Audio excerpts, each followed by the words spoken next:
Hello, I'm Sheryl, and this is Sleep Tight, Relax, a calming bedtime podcast for the young and young at heart. It's time to get cozy in bed and listen to tonight's story. Our sleep story tonight is the fourth part of the tale of Daddy Longlegs. Daddy Longlegs is so scared about trying to stop the horse and carriage that he asks Sandy Chipmunk to help. Sandy helps in his own way, and Daddy Longlegs gets onto the carriage. Once he is home, everybody wants to come and hear about his adventure. Daddy Longlegs tells the story so many times that soon people are no longer interested in listening. When Daddy Longlegs goes to tell Rusty Wren, he finds himself in trouble. No matter how your day was, let's forget about it for now and focus on slowing down and feeling relaxed. Close your eyes and feel warm and secure. Next, I would like you to take a slow, deep breath in through your nose. As big a breath as you can and as slowly as you can. Then slowly let the air out through your mouth. Taking deep belly breaths helps us relax at any time of the day, but it's a great habit to have before sleep. Try it again. Take a deep breath in and let the air slowly flow out. Take a deep breath in and now out. Breathe in deeply, filling your body with air and relaxation. Breathe out slowly, expelling any tension.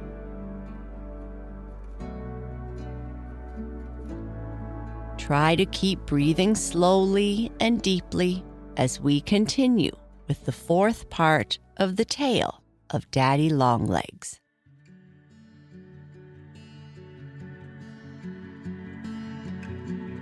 Every one of Daddy Longlegs' 8 knees began to shake when Sandy Chipmunk told him to stand in the middle of the road in order to stop the old horse Ebenezer, who was pulling the wagon in which Johnny Green and his grandmother were riding.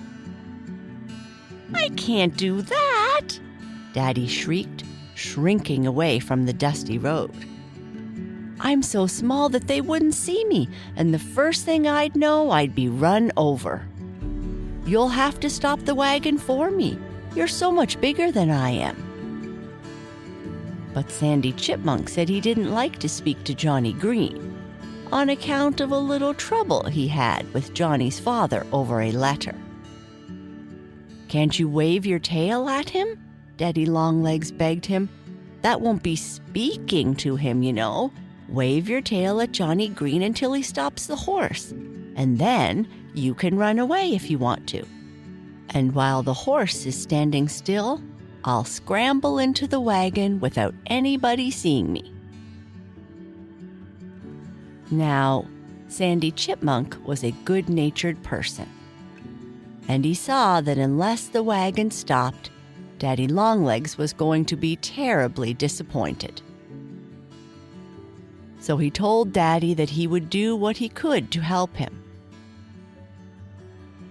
Then Sandy leaped easily to the edge of the watering trough at one side of the road and began waving his tail backwards and forwards like a flag.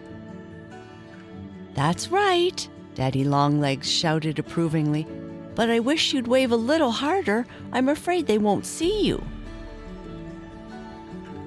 So Sandy Chipmunk redoubled his efforts, and he wagged his tail so hard that before he knew what was happening, he had lost his footing, slipped off the edge of the trough, and found himself floundering in the water.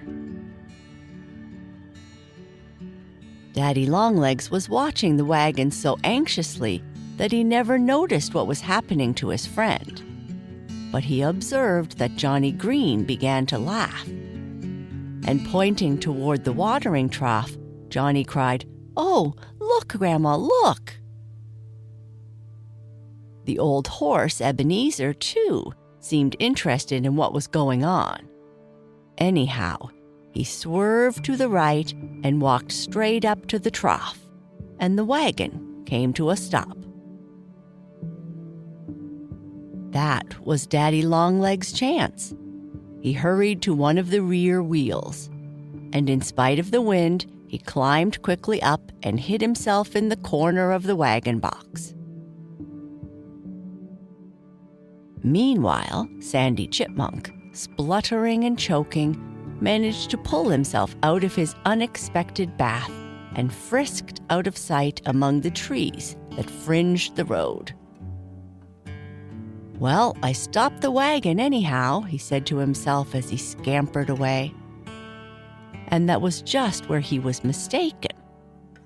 The old horse Ebenezer wanted a drink. That was why he paused at the trough. He thrust his muzzle deep into the cold spring water and drank so long that Johnny Green began to be worried for fear that he would burst. But old Ebenezer wouldn't budge until he had drunk his fill.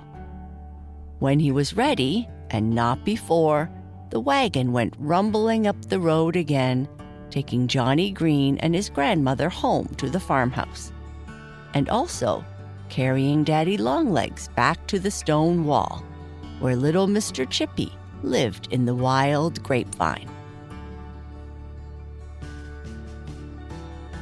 Daddy Longlegs was delighted to be at home again, and Mr. Chippy, as well as other neighbors, remarked that they had never seen him so happy and cheerful. Perhaps one reason for Daddy Longlegs' good spirits was the fact that the wind no longer blew, and he could go about without being battered around. He was so relieved by the change in the weather that it seemed to him there could be no danger anywhere. Little did Daddy Longlegs dream that a great army was right then making plans to capture him. And still less did he imagine that he was going to meet with a real adventure before the day was through. Daddy Longlegs had so many pleasant ideas in his head that there was no room in it for any thought of danger. He had found that his neighbors considered him a hero because he had ridden in Farmer Green's wagon. A good many of Daddy Longlegs' friends rushed at once to the stone wall to talk with him as soon as they heard the news, and naturally he began to feel quite important. "Weren't you frightened?" people asked him. "Weren't you afraid that the horse would run away?" "Oh, no, I wasn't the least bit scared, though I admit it was a dangerous feat," Daddy Longlegs told them. Then he would strut and swagger about, trying to appear as if there wasn't a braver person than he in all of Pleasant Valley. And he talked about his wild ride to everybody that would listen to him. At first, Daddy's friends enjoyed hearing about his adventure, but he boasted so much about his bravery that his listeners soon grew tired of hearing him talk. And instead of his having many callers, it was not long before Daddy Longlegs found that nobody came near him, even to say howdy-do. He lived with his loneliness as long as he could, though he found it hard not to talk when he had so much to say. And feeling at last that he was in danger of choking over the babble that surged up from within him, Daddy Longlegs decided that he would go and call on Rusty Wren, who lived in the cherry tree near Farmer Green's bedroom window. Rusty will be glad to know of my ride in the wagon, Daddy thought, and besides, I'd like to hear about his cousin's party, which I missed on account of the big wind. So off Daddy Longlegs started, the moment the idea popped into his head. He was the least bit uneasy, perhaps, for fear Rusty Wren might not be at home, in which case he would have nobody to talk to except Rusty's wife. And everybody knew that she was a person of uncertain temper. But Daddy Longlegs found Rusty perched on the tin roof of his house. His house was made up of a maple syrup can. And the first thing that Daddy Longlegs said to him was this: "Is your wife at home?" Now that may seem a strange question, but Rusty Wren appeared to know what his caller meant. Anyhow, Rusty said, "No," in such a cheerful tone that Daddy Longlegs knew they could have a good chat without being disturbed. "I suppose you've heard of my great adventure," Daddy Longlegs began, as soon as he learned that Rusty Wren was alone. That is, alone except for his 6 growing children inside the house. "No doubt you know all about my daring deed." "Why, no," Rusty Wren replied, looking at his visitor with no little wonder, for he had always believed Daddy Longlegs to be one of the mildest and most timid of all the field people. "What have you been doing?" Rusty asked. "Something that you've never done," Daddy Longlegs told him proudly.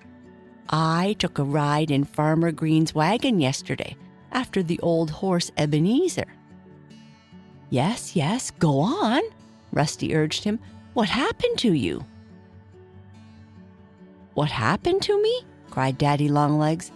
"I should think that riding in a wagon was adventure enough for anyone, without any other sort of danger added to it." But Rusty Wren didn't agree with him. "Riding in a wagon is nothing," he declared. "Farmer Green rides in one almost every day.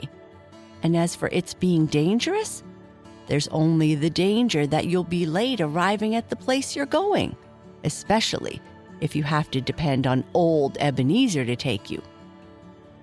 He's several thousand times my size, yet I can fly further in a day than he can trot in 2 weeks." Well, Rusty's scoffing remarks made Daddy Longlegs quite upset. He had come to Rusty's house in order to boast, and of course, he was disappointed when he found that Rusty Wren did not think him a hero at all. "We'll say no more about the matter," Daddy Longlegs observed stiffly. "I can see that you are jealous, and I always make it a rule not to argue with jealous people." Rusty Wren couldn't help but feeling somewhat upset. He realized that perhaps he had not been very polite to his visitor. "I meant no harm," he ventured, "and if you want to change the subject, I've no objection." "Very well," Daddy Longlegs replied. "Let's talk about your cousin's party at Black Creek. I was sorry I couldn't make it, but the high wind prevented me from traveling that day." Then it was Rusty Wren's turn to look disappointed. "There wasn't any party," he said. "Old Mr. Crow was mistaken. My cousin's party took place exactly a year earlier. So Mr. Crow was 12 months late with his news." When he heard that, Daddy Longlegs couldn't help laughing right in Rusty Wren's face. "I don't see any joke," Rusty snapped. "I can tell you that it's a good deal of a disappointment to have your mind all made up for a party and then find out there is none." "Perhaps you're right," said Daddy Longlegs. "Anyhow, I'm glad now that there was a wind that day, because the wind prevented my walking all the way to Black Creek for nothing." "Well, there's no wind now to keep you from walking anywhere you want to go," said Rusty Wren slyly. He hoped that Daddy Longlegs would take the hint and leave, for he did not care to talk with him any longer. Besides, it was time for Rusty to feed his 6 growing children. Soon, to Rusty's relief, Daddy Longlegs began to creep down the trunk of the cherry tree.